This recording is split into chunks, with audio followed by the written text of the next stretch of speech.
On this edition of The Best Times, you'll meet two people with stories to tell.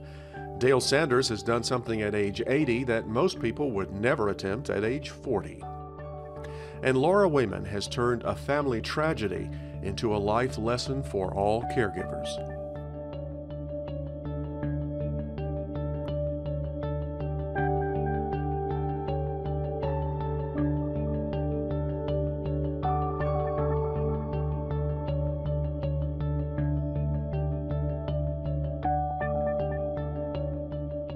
Funding for The Best Times is provided by the Plow Foundation, striving to do the greatest good by helping the greatest number of people since 1964. Additional funding is provided by the members of WKNO. Thank you.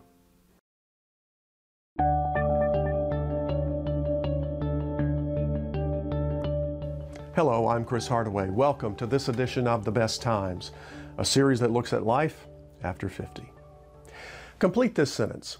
You're never too old to learn something new or to fall in love again. Ask Dale Sanders and he'll tell you you're never too old to go on a new adventure. And he should know because Dale holds the world's record as the oldest person to paddle a canoe the entire length of the Mississippi River. Let's meet the man who calls himself the Graybeard Adventurer.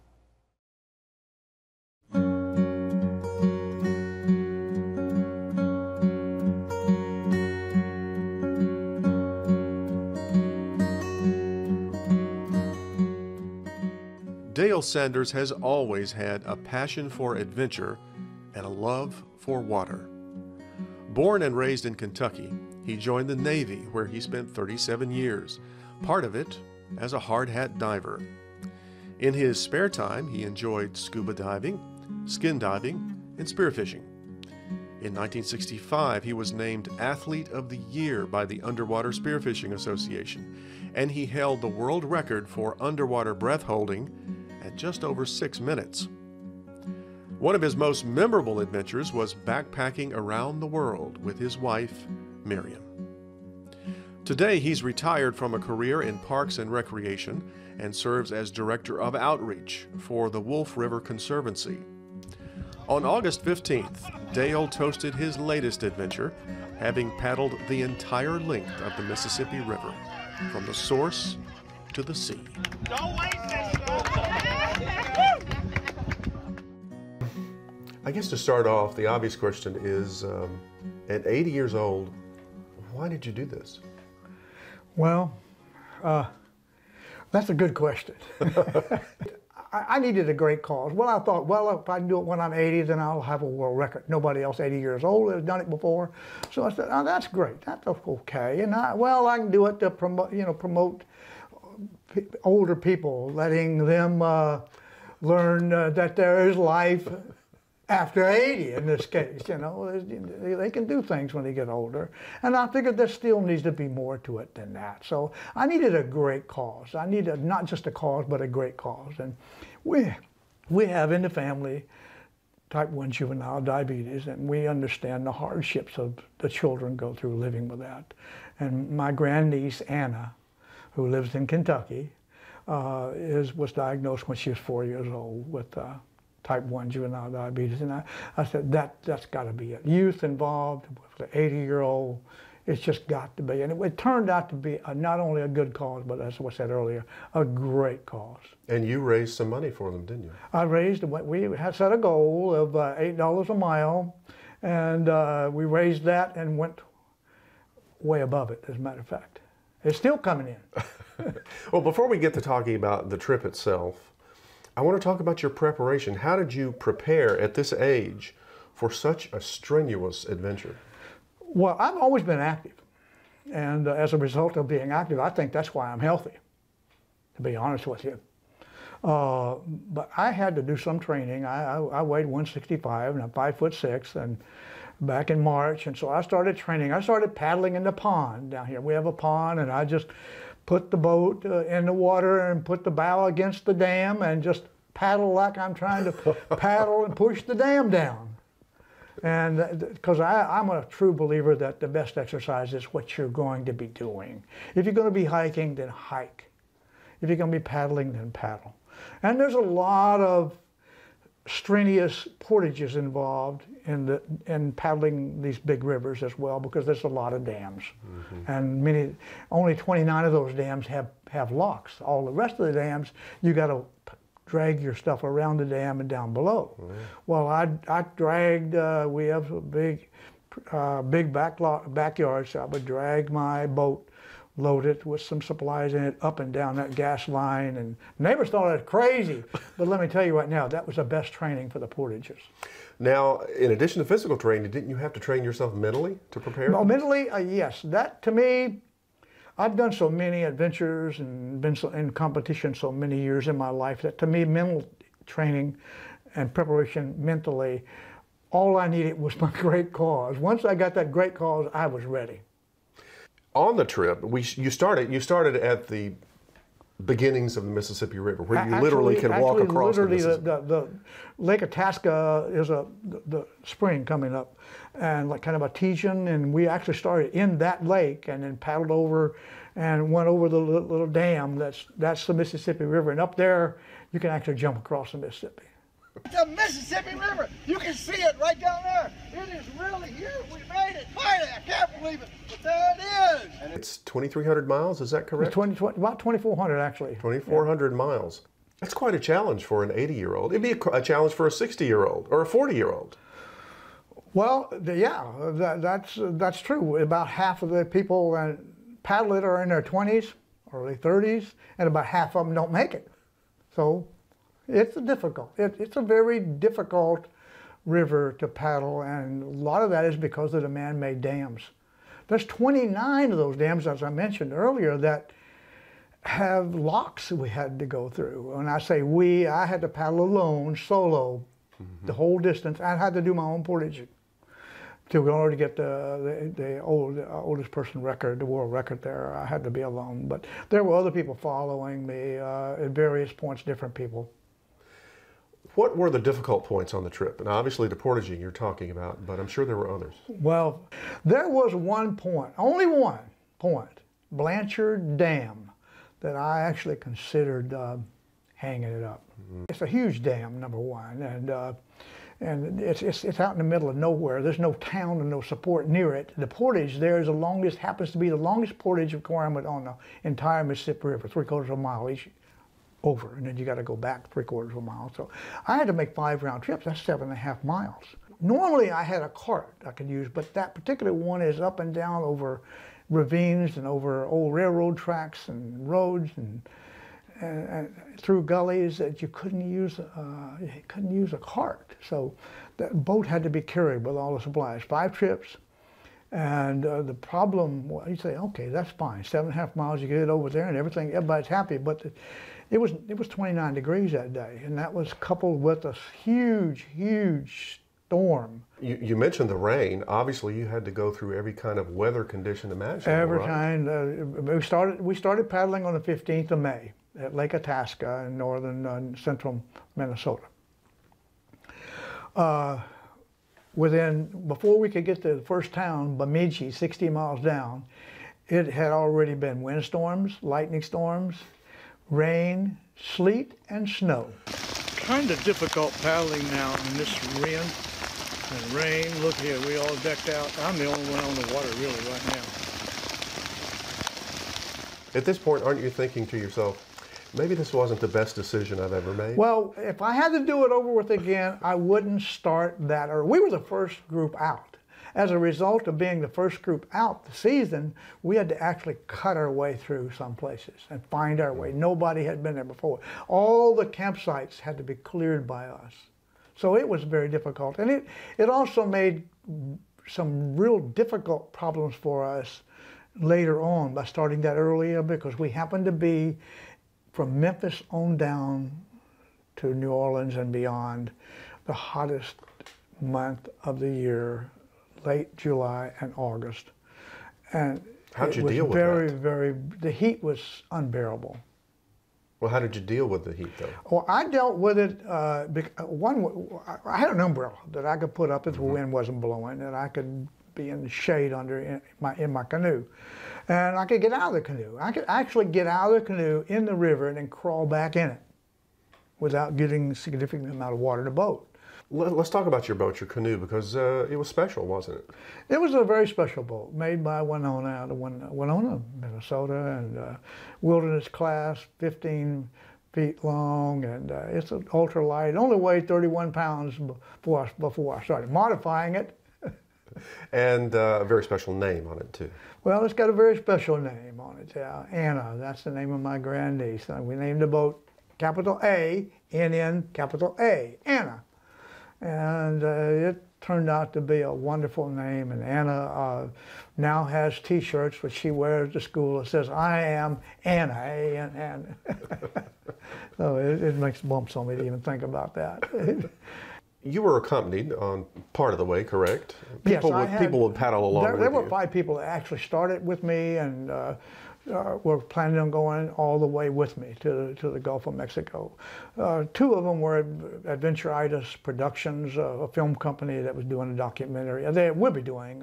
And then there were 2 other guys that started with me that were going to go all the way, but because of complications, neither one of them was able to make it to the Gulf. It sounds like you had people with you a good bit of the time, so you were never completely alone, but were you ever lonely? You know, I've been asked that question before, and to be honest with you, too busy. I was doing all my own blogs, all my own photograph, and it was so beautiful. Just the river, the Mississippi River, especially the upper Mississippi, is just absolutely beautiful. So my thoughts and listening to classical music and my deep involvement in thought process and where I'm going to camp tonight, what I'm going to eat, and all those things. I never really got lonely and bored. I love the outdoors. I think that's probably the reason, mainly, I love the outdoors. If you could give advice, you know, when you get to be 80 years old, you're supposed to have words of wisdom for people. What would your words be? My words would be, I think the most important thing is stay active. When I say active, I mean have a hobby that requires some physical exercise, and not necessarily just going to the gym and working out, but a hobby that requires exercise, and do that. I think that would be my #1 recommendation. And then next would be, of course, is family and family relationships. You got to have family. To have health, you got to have a good family. 80 days on the river at age 80 is an incredible experience. What things have you personally learned from it? Has it changed you? Well, I can certainly now be a lot more tolerant. I've noticed that I've been more tolerant here at home with my wife. Maybe that's because a year of preparation, I was kind of tense, but I've been real relaxed here at home. And I think that I'm going to carry that with me and keep being relaxed and more positive. I certainly find it a lot easier to look at things more positive now, even though they may be difficult mentally or physically, because nothing can be more difficult than what I did. So now I think I look more positive at life in general. What was the best day on the river that you had? The best day on the river was when I reached the Gulf of Mexico. On 15 August, I paddled into the last little island before you go out far into the Gulf.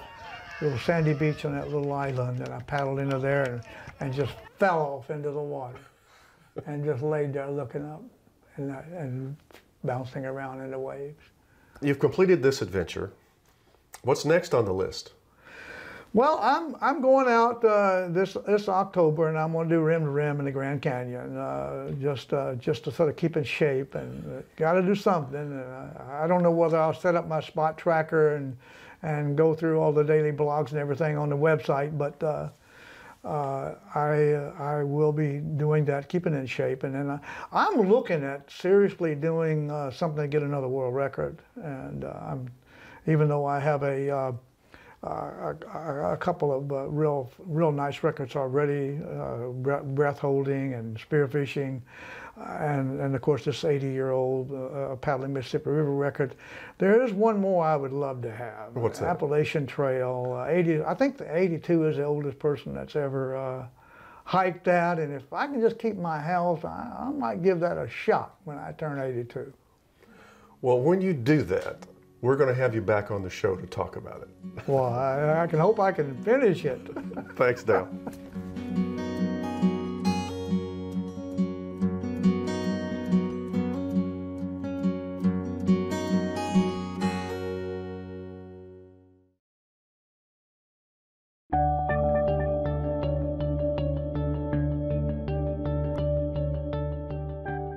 Laura Wayman is known as the Dementia Whisperer. As an author and gerontologist, she reaches out to family caregivers who are struggling with the burden of caring for a loved one with dementia. Laura knows their story well because her mother was the caregiver for her father. But as is the case many times, it was her mother, the caregiver, that died first. Today, Laura travels the country holding speaking engagements and seminars to give family members and professional caregivers the communication tools they need to deal with dementia.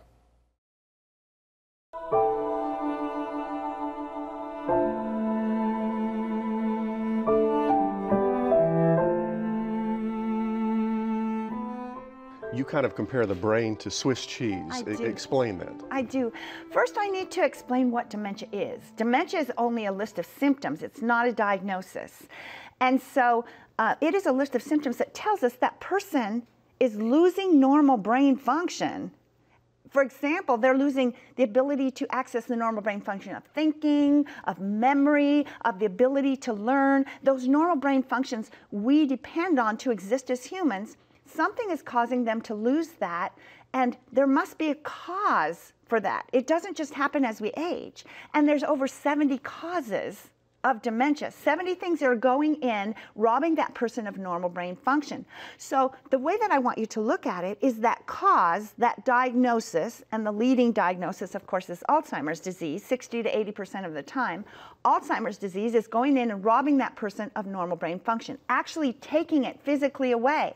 So that brain that has millions of normal brain function, that is filled with those microscopic brain cells that carry that brain function, something is going in and grabbing it and taking it physically away. So their brain begins to look like a piece of Swiss cheese.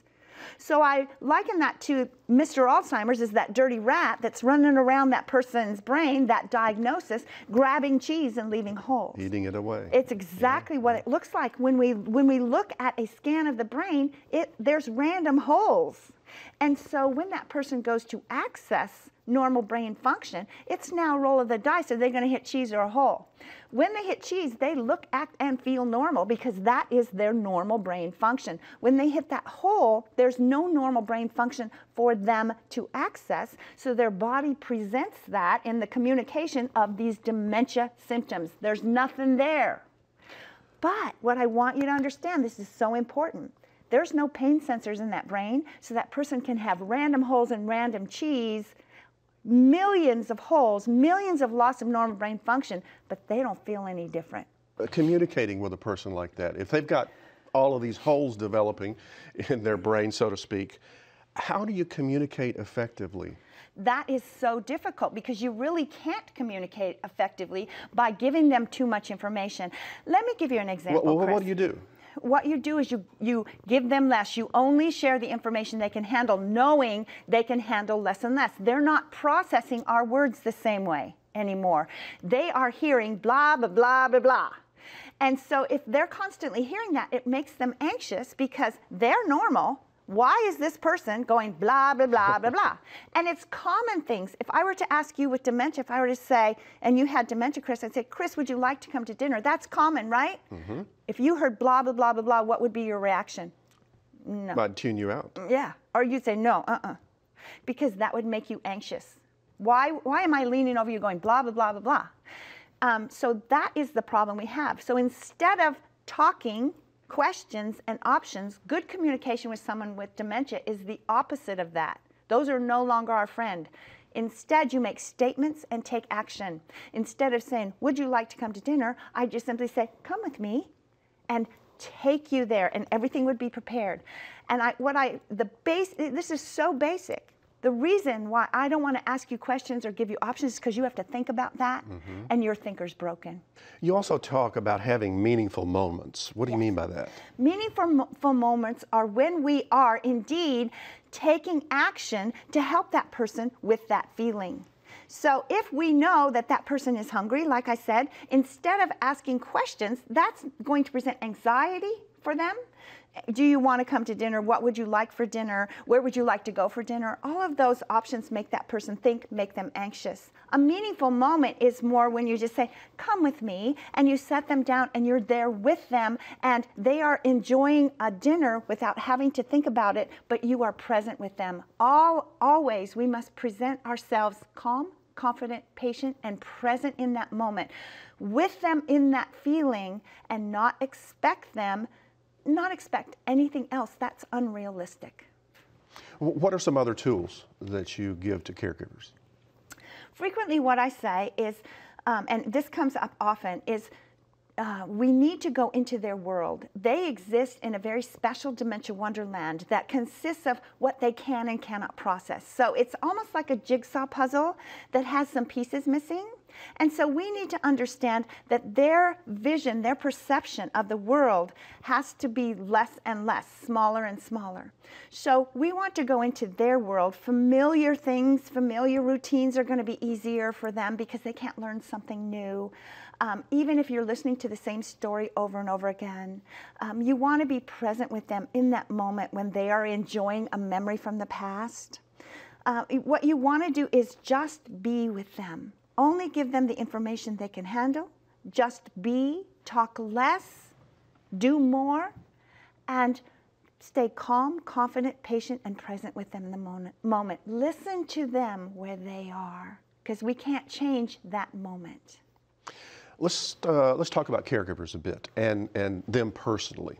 I remember a story that I heard about a gentleman. He had cancer, and he fought the battle and he won, but then he became a cancer caregiver. And he said, by far, caregiving was harder than battling the disease. Why is that? What makes caregiving so hard? There's a million different tasks that you must perform to help someone who needs caregiving. There's so much that you have to do for them and still take care of yourself. That's the scary part of being a caregiver. You constantly have to sacrifice your own needs because the person you're caring for may or may not need more and more. And if dementia is involved, they will need more and more. And the road of the dementia journey can be anywhere from 2 to 20 years from the time they're diagnosed. And it's a role that's thrust upon you. Exactly. You didn't ask for it. Suddenly you've got it. It's totally involuntarily. I run into people all the time and I say, did you raise your hand when someone said, I want somebody to take care of Dad in his dementia years? You do not raise your hand and say, please let that be me.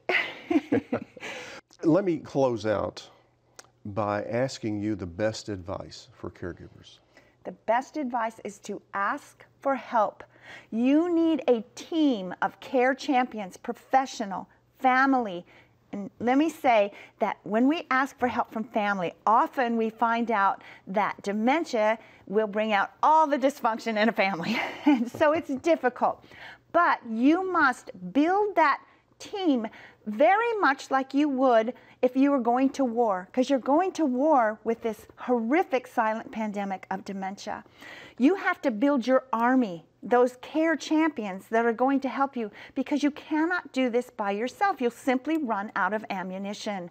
And this is huge. There's so many moving parts to dementia. Even though it might be a single person you're caring for, it takes this whole team to get this done. So early, you need to start. You need to educate yourself to understand dementia as much as you can, even though everyone's unique and presents differently. You've got to have the basics because that's going to help you to understand how overwhelming this is. You build your team, family, friends, care professionals. You learn in the community who is a care professional that truly understands dementia, because not everyone does. You learn that. You learn from the medical community. What doctors understand dementia? Who is experienced in this? And you build that champion team so that you know this is a care marathon and you're going to take your team with you. Otherwise, you will not make it across the finish line. Laura, thank you very much for being on The Best Times. Thank you for having me. Want more information about life after 50? Go to our website, wkno.org/besttimes. And send us your feedback and story ideas to besttimes@wkno.org.